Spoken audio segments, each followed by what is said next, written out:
साथियों, स्वागत आप सबों का। और जब से बिहार एसटीईटी का जो 21 जून वाला मेरिट लिस्ट वाला प्रकरण सामने आया है और उसके बाद विवादों का जो दौर है वो बिहार एसटीईटी को लेकर के लगातार जुड़ा हुआ है।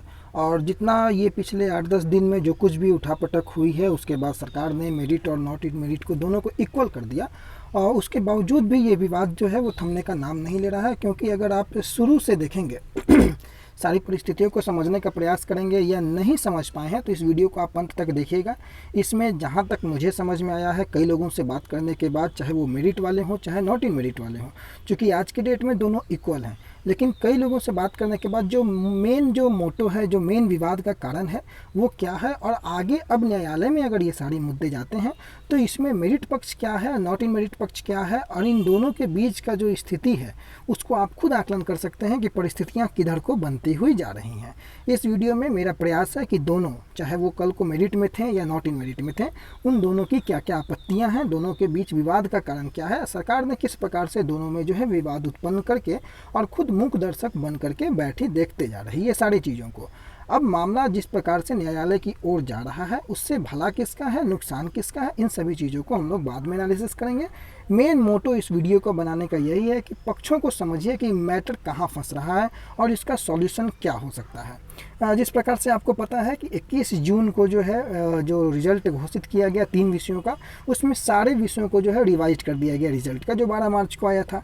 उसमें कुछ को मेरिट में और कुछ को नॉट इन मेरिट में ला दिया गया। विवाद वहीं से शुरू होता है, धरना प्रदर्शन लेकर के सारी चीज़ें होती हैं और उसके बाद सरकार जो है एक अनुशंसा कमेटी बैठाती है और उसके बाद मेरिट और नॉट मेरिट को इक्वल कर देती है।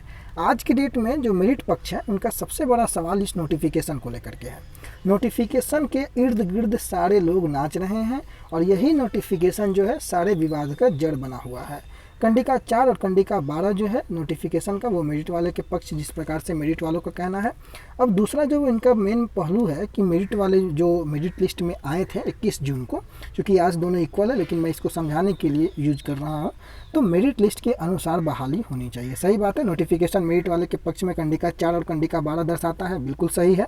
और एक चीज़ और कि मेरिट नोटिफिकेशन का उल्लंघन तो कभी करना ही नहीं चाहिए, किसी भी हाल में नहीं होनी चाहिए। मेरिट लिस्ट के अनुसार बहाली होनी चाहिए, बिल्कुल सही बात है। मेरिट वालों को यह पक्ष बिल्कुल सही है कि अगर वो मेरिट में आए हैं तो बहाली तो उनके अनुसार होनी चाहिए। चलिए ठीक है। तीसरा पॉइंट है कि सुप्रीम कोर्ट का आदेश है कि खेल के बीच में कोई रूल नहीं चेंज कर सकते हैं। बिल्कुल, ना ही नोटिफिकेशन के साथ छेड़छाड़ कर सकते हैं, ना ही गेम के बीच में किसी प्रकार से आप किसी चीज़ को ऐड ऑन कर सकते हैं। ये बातें क्लियर है, इनकी भी ये बातें, इसमें पुख्ता जानकारी और पुख्ता सही चीज़ इन लोगों ने बताया है, जिसको मैंने मेंशन भी किया है।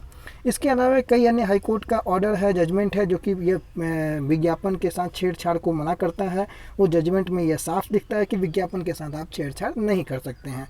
अब यहाँ पर पांचवा इनका मुख्य जो पॉइंट है वो पात्रता परीक्षा नहीं है, क्योंकि हाईकोर्ट में जो हलफनामा है बीएससीबी का, उसमें यह क्लियर किया हुआ है कि ये कॉम्पिटिटिव नेचर का एग्जामिनेशन है। साथ ही साथ शिक्षा विभाग का भी जो आपको काउंटर है वो भी आपको ये क्लियर करता है कि ये कॉम्पिटिटिव नेचर का।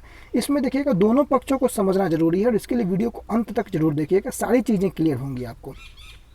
तो ये 5-6 पॉइंट जो है ये मेरिट वालों के लिए बहुत इंपॉर्टेंट पॉइंट है, जो कि मेरिट वालों को सही बनाता है कि बिल्कुल आप सही बोल रहे हैं। जो कुछ भी आपने बातें रखी कि नोटिफिकेशन के अकॉर्डिंग होनी चाहिए, सही चीज़ है। नोटिफिकेशन में छेड़छाड़ नहीं होनी चाहिए, सही है।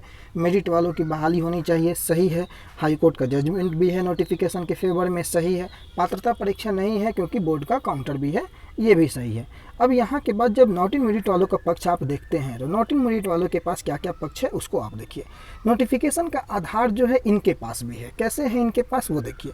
नोटिफिकेशन में ये चीज़ें स्पष्ट रूप से लिखी हैं कि सीट से ज़्यादा रिजल्ट नहीं हो सकता है, सीट के बराबर रिजल्ट होगा। इस बात से चाहे आप कोई भी कैंडिडेट हो बिल्कुल एग्री कीजिएगा कि सीट से ज़्यादा रिजल्ट नोटिफिकेशन में नहीं दिया हुआ था, और यहाँ पर रिजल्ट जो है जिस प्रकार से 80,000 के आसपास का रिजल्ट हो गया है तो इस सीट से बहुत ज़्यादा है।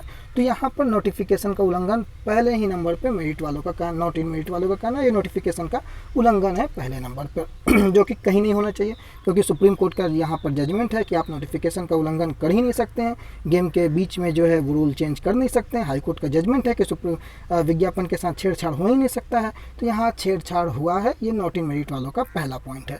दूसरा पॉइंट है कि मेरिट लिस्ट जो बना हुआ है, नोटिफिकेशन ये कहता है कि मेरिट लिस्ट शिक्षा विभाग पटना के द्वारा तैयार किया जाएगा।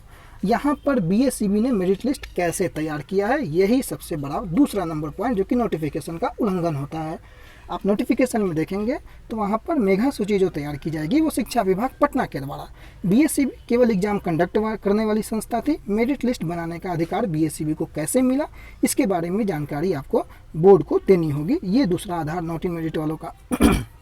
इसके बाद तीसरा महत्वपूर्ण जो आरोप है नॉट इन मेरिट वालों का कि 12 मार्च को मंत्री महोदय, प्रधान सचिव महोदय और उसके साथ ही साथ प्रेस रिलीज बीएसईबी का जो था, तीनों के माध्यम से यह बातें स्पष्ट थीं कि जिस प्रकार से 15.87% जो कैंडिडेट वो सफल थे। यहाँ पर मेरिट की चर्चाएं नहीं थीं। बिल्कुल ध्यान रखिएगा, मेरिट की चर्चाएं यहाँ पर नहीं थी, केवल सफल। और वो प्रेस रिलीज भी आप जा करके देखें, साथ ही साथ सभी अखबारों में भी आप जा करके देखें कि 24,599 अभ्यर्थियों को केवल सफल घोषित किया गया। तो उस दिन मेरिट की चर्चाएं क्यों नहीं की गई, ये सबसे प्रमुख सवाल और ये सबसे प्रमुख आरोप जो है वो सरकार के ऊपर, बोर्ड के ऊपर, विभाग के ऊपर लगता है कि 12 मार्च को एक से गलती होती है। मंत्री महोदय के साथ प्रेस कॉन्फ्रेंस में गलती हो सकती है, प्रधान सचिव से भी कैसे गलती हो सकती है, बोर्ड के जो प्रेस रिलीज आता है उसमें कैसे गलती हो सकता है, अखबारों में नेक्स्ट दिन सारे कुछ छपता है उसमें भी गलती होता है। और 3 महीने तक ये गलती का सिलसिला चलते रहता है और 21 जून के बावजूद भी ये नहीं बताया जाता है कि वो गलती थी या नहीं। ये एक पॉइंट नॉट इन मेरिट वालों के लिए। और उनका कहना है कि जो 2 श्रेणी में जो रिजल्ट दिया गया, मेरिट और नॉट इन मेरिट, ये कहीं भी नोटिफिकेशन में जिक्र नहीं था कि रिजल्ट जो है वो 2 श्रेणी में देना है। अगर मेरिट के अकॉर्डिंग जो है नंबर ऑफ सीट के अकॉर्डिंग सेलेक्ट करना था तो आप उतने को सेलेक्ट करके बाकी को बाहर रखते हैं। ये 2 श्रेणी में रिजल्ट की चर्चाएं तो आपको नोटिफिकेशन में नहीं थी, तो यहाँ पर भी नोटिफिकेशन से छेड़छाड़ की बातें जो हैं वो सामने आती हैं। एक और महत्वपूर्ण पॉइंट है जो कि दोनों का कहना था, इसमें मेरिट और नॉट मेरिट वाले का चर्चा, दोनों का कहना था ये कि 2011 वाले को मौका कैसे मिल रहा है, ये एक प्रमुख सवाल था। और 2011 वाले को मौका किस प्रकार से मिल रहा है वो बोर्ड ने, सरकार ने जो है एनसीटी का हवाला दिया है, इसका भी जवाब सरकार को देना होगा। साथ ही साथ 12 मार्च को जब सीट से कम सफल हुए तो 30 जून को डाटा में अधिक कैसे हो गए, अंधकार में रखने का आरोप ये नॉट इन मेरिट वालों की तरफ से सरकार के ऊपर कि जब 12 मार्च को कैंडिडेट 24,599 सफल हुए तो 30 जून को 80,000 कैसे हो गए, और जब 30 जून को 12 मार्च को ही 80,000 थे सपोज कीजिए, तो फिर 12 मार्च को ये डाटा क्यों नहीं पब्लिश किया गया, अंधकार में क्यों रखा गया, भविष्य के साथ खिलवाड़ क्यों किया गया, इमोशन के साथ, कैंडिडेटों के साथ खिलवाड़ क्यों किया गया, ये कहीं से भी न्याय संगत नहीं लगता है, ये आरोप उनका। साथ ही साथ जो मेरिट, केवल मेरिट वाले ही नियुक्त होंगे, जो ये बातें हो रही हैं, ये कहीं भी आपको जो है नोटिफिकेशन में नहीं है कि केवल मेरिट वाले ही नियुक्त होंगे। हाँ, ये बात ज़रूर था कि मेरिट मेगा सूची बनाने की चर्चाएं थी, लेकिन ये बातें नोटिफिकेशन में कि केवल मेरिट वाले को ही जो है वो बहाली होगी, क्योंकि मेरिट और नॉट मेरिट का तो चर्चा ही नहीं था। 2 श्रेणी में रिजल्ट विभाजित करने का नोटिफिकेशन में कहीं पर चर्चा नहीं था। तो विवाद का जड़ नोटिफिकेशन ही बन रहा है और नोटिफिकेशन दोनों पक्षों को सहयोग कर रहा है। बाकी आप समझ सकते हैं कि मामला अब किस ओर बदलता जा रहा है। नोटिफिकेशन का उल्लंघन की बातें अगर एक ओर की जा रही है तो एक और नोटिफिकेशन के साथ छेड़छाड़ और उल्लंघन किया जा चुका है।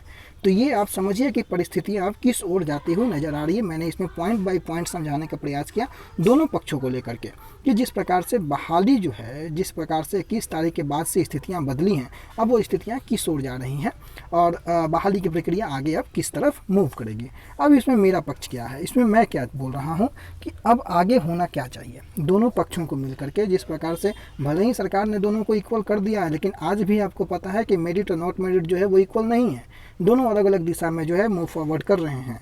दोनों को यही चाहिए कि भाई सीट बढ़ाने पर जोर दिया जाए और 2021 तक की जो संपूर्ण रिक्तियां हैं, उन संपूर्ण रिक्तियों पर जो है वो सरकार से सीटों को ऐड करके 2021 तक की सीटों पर 2019 में क्वालिफाई कैंडिडेट, इसमें मेरिट और नॉट मेरिट की चर्चाएं अगर होंगी, आपस में अगर डिवाइड होंगे तो सरकार मजबूत होगी। और सरकार किस फेवर में है वो आप लोग समझ रहे हैं, नियोजन इकाई वाले फेवर में है। बाद में नियोजन इकाई में धक्का खाते रहना होगा, क्योंकि सरकार और विभाग की मंशा से आप लोग सभी लोग परिचित होंगे। दूसरा जो मुख्य जो पक्ष है कि सभी उत्तीर्ण अभ्यर्थियों की बहाली को लेकर के प्रयास जरूर करना चाहिए सभी को मिल करके, और मैक्सिमम कैंडिडेट को जो है वो सफलता मिले, मैक्सिमम कैंडिडेट की नियुक्ति संभव हो पाए। और जो भी कैंडिडेट बचते हैं उसके लिए स्पष्ट दिशा निर्देश जो है सरकार जारी करे, या उनके बारे में भी सोच करके जो सारे कैंडिडेटों को किस प्रकार से समाहित किया जा सकता है, एक जो टाइमलाइन है वो सरकार जरूर बाउंडेशन के साथ दे, इसका प्रयास सभी को करना चाहिए, इसी में सबकी भलाई मेरे अकॉर्डिंग है। बाकी आप देख सकते हैं जिस प्रकार से मैंने आपको बताया कि मेरिट का पक्ष क्या है, नॉट इन मेरिट का पक्ष क्या है। कई ऐसी बातें हैं जिसमें मेरिट वाले सही हैं, कई ऐसी बातें हैं जिसमें नॉट इन मेरिट वाले सही हैं। मैंने दोनों बातों को लगातार बताया है कि दोनों का पक्ष और दोनों का आधार मजबूत है, और जस्टिस हमेशा सबों के साथ होना चाहिए, इनजस्टिस किसी के साथ नहीं होना चाहिए, चाहे वो कोई भी कैटेगरी से बिलोंग करता हो। ये कैटेगरी गवर्नमेंट ने लाया है, कल तक सभी क्वालिफाई थे। आज अगर गवर्नमेंट ने इन्हें 2 कैटेगरी में बांटा है तो कोर्ट में तो जवाब देना ही होगा कि भाई ये 2 कैटेगरी आया कहाँ से और आपने नोटिफिकेशन के साथ उल्लंघन किया कैसे। बाकी परिस्थितियाँ किस ओर मूव करेंगी आप सभी लोग एनालिसिस करें, और जैसा आपको समझ में आए वो आप कमेंट करके ज़रूर बताएं। वीडियो में अगर आप बने रहे हैं अभी तक तो आपका बहुत बहुत धन्यवाद। आने वाले समय में इसी प्रकार से कई अन्य वीडियो आएंगे। चैनल पर नए होंगे तो सब्सक्राइब जरूर कर लें, बेल आइकन को ज़रूर प्रेस करें, क्योंकि कोई भी वीडियो जो है सबसे पहले आप तक पहुंच सके। धन्यवाद।